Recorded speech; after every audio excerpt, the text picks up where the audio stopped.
Hi there, and welcome back to Book Club on TV. We are your hosts, and my name is Mr. Daryl. My name is Miss Samantha, and today we will be discussing Robin Hood by Stephen Colburn.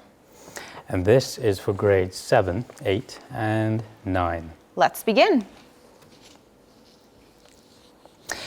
Let's have a look at the agenda first. We have a look at vocabulary, then instead of author, legends, and then the summary of the book.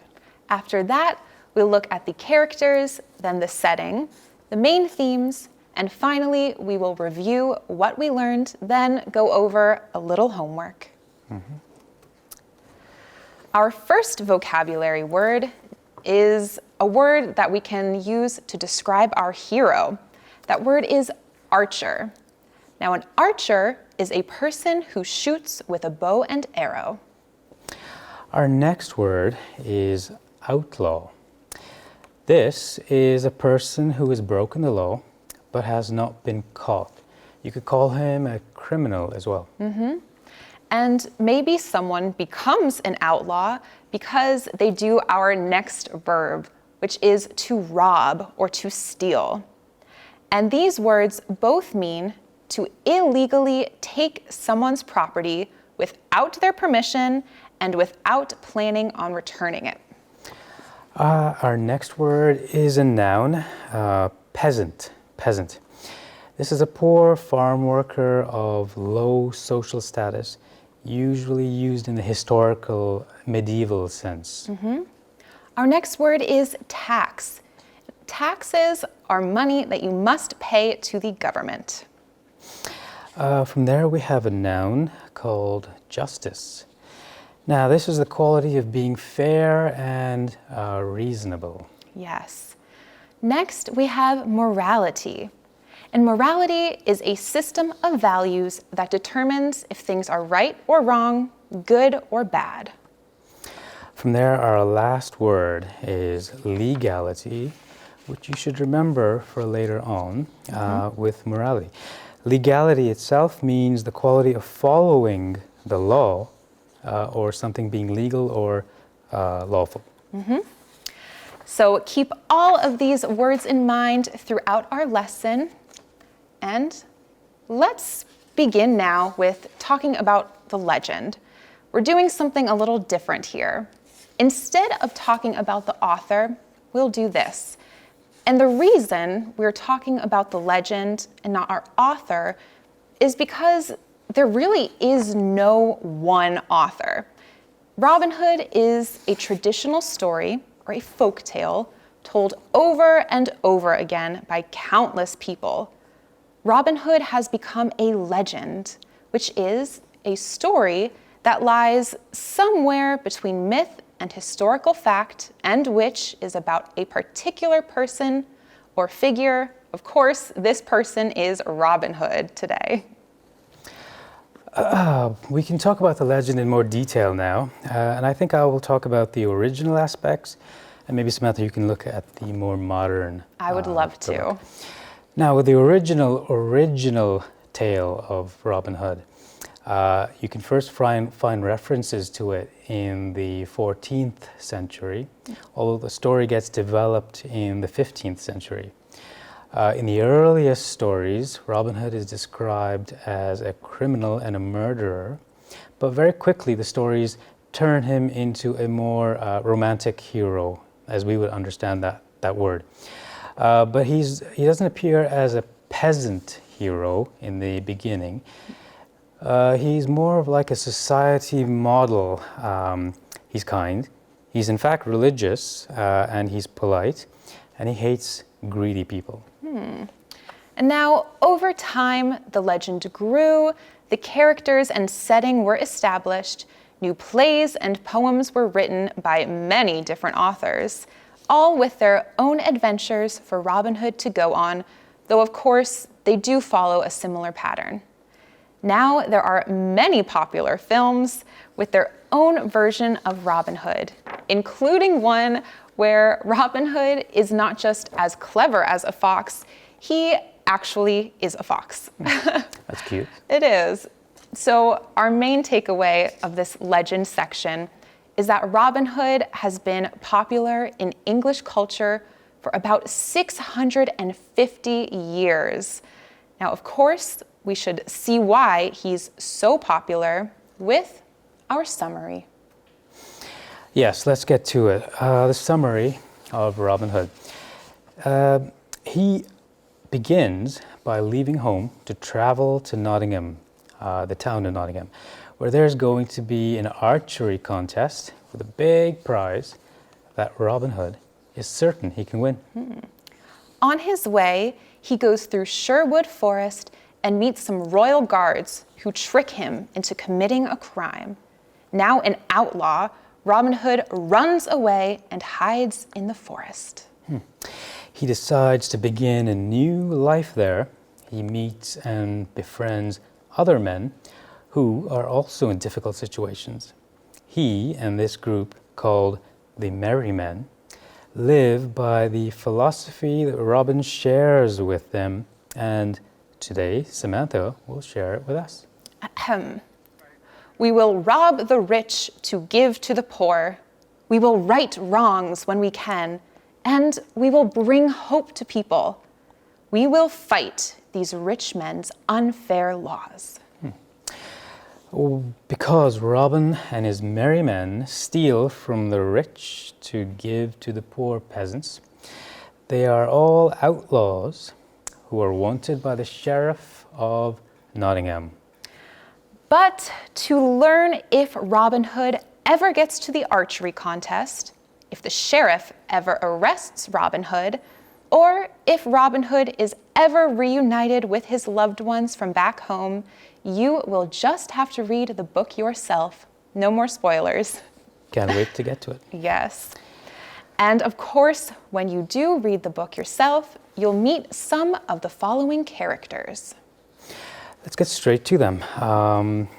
The first and the main character, if you will, is Robin Hood himself. He is the protagonist, the hero.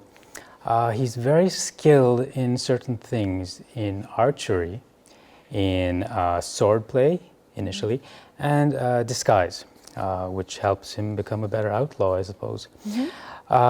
He is also like a typical mythic and legendary figure. He's clever, brave, strong, handsome, friendly.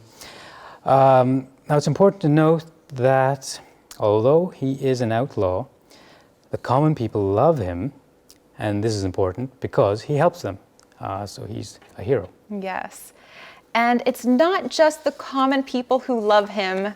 No, our next character, Maid Marian, is also a person who loves Robin Hood because she is his love interest in all of these stories.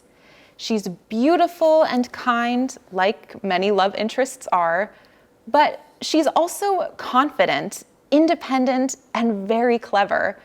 She is actually one of the earliest strong female characters in all of English literature. And of course, because she is just that awesome, so many men try to marry her while Robin Hood is away, but she and Robin Hood do not let that happen. Well, from there, let's move on to the Merry Men, the gang around Robin. They are a group of outlaws, like Robin, who steal from the rich and give to the poor. They are interesting in that they represent common professions in the medieval era. You have in the group of merry men, you have the cook, the repairman, the hunter, the musician or minstrel, the friar or monk, and so on, people like that. Interesting. Well, we've talked about a lot of good guys. Let's talk about a bad guy, our antagonist, who is the Sheriff of Nottingham. Now, he is an unjust man who creates high taxes that the common peasants cannot afford to pay. He lives a comfortable, wealthy lifestyle while his people suffer. But let's leave this evil, horrible man behind and let's go on to the setting. Let's have a look at the when first. So it happens in the 12th century, the medieval time. The king of the time is King Richard, and he's a great king, well beloved by the people, but he's off fighting a war in a foreign country. Now, while he's gone, his brother, Prince John, is in charge. And Prince John is the opposite of King Richard. He is a bad king, a bad ruler. And the people suffer under Prince John, and they wait for the return of the true king. Robin is sometimes shown as the supporter of the true king, and in fact, one of the reasons that some of the stories give as to why he became an outlaw is because he was fighting against the unjust rule of Prince John. That's interesting. Now that brings us to the where. Because Robin Hood is an outlaw, he is forced to live outside of society, outside of the law, in Sherwood Forest, where a lot of these adventures take place. Robin Hood does rejoin society every now and then, and when he does, it's usually in Nottingham. Now, even though this is set in England, the country was not ruled by the English, but rather it was ruled by foreigners. The laws made life easier for the foreigners, but there was no justice for the poor English peasants in the legal system. This is why a hero like Robin Hood was really needed at the time, which brings us, of course, to our main themes. Oh, well said, Samantha. Yeah, let's look at one of the main themes today, of two. And this one will be social and economic justice, that whole issue that Robin Hood brings out so well. This is a society that is not just and not fair, as you mentioned so well. The poor know that the landowners are cruel and selfish, and Robin becomes a hero who leaves the lawful world and lives in wild forests where the law can't touch him. Robin is kind and socially aware, and in fact, this makes him a better person than the authority figures of that society. And this is the appeal of Robin Hood. He's a better man than the sheriff, than the prince, than the landowners. One might say that goodness is in the person's character, not in the law, which I think you have a lot more to say about. Yes, I do indeed, Daryl. So we are going to talk now about the theme of morality versus legality. Remember, morality, what is right or wrong, good or bad, and legality, what is legal or illegal, don't always perfectly overlap. Of course, most laws are made to protect us from harm or help the greater good of society, but laws can have their limits. It's important for us to use our own minds to think about what is morally right or wrong and to do the right thing. Even if the wrong thing might technically be legal, we should still do the right thing because it's our moral duty. So there are more great themes, of course, to talk about, but we are just about out of time, so let's review. Today, we discussed the many authors of Robin Hood and the legend of it. We moved on to the summary of Robin and his merry men of outlaws stealing from the rich to give to the poor. Then we looked at some characters and the setting of England during the medieval period. And finally, we discussed the themes of justice and morality versus legality. This will be a good time to look at some of the vocabulary from the beginning. I'll read them all out one by one. We have archer, outlaw, to rob or to steal, peasant, tax, justice, morality, and legality. Now that brings us to our favorite part, the homework. Yeah, indeed, Samantha. I've really enjoyed some of the responses that we have been getting from people all over Georgia, I guess. I think it's a good way for people to participate in this little discussion. Yes, so please keep them coming. We learned so much from you guys, and we want to hear more. On that note, today's question is, do you think Robin Hood is a criminal or a hero? Can he be both at the same time? Explain your answers and use examples. Yes, we cannot wait to hear. Be sure to submit your assignments to englishbookeducation.co.uk/homework. Thank you all so much for joining us today, and we'll see you again next week. Bye, everyone. Have a great week.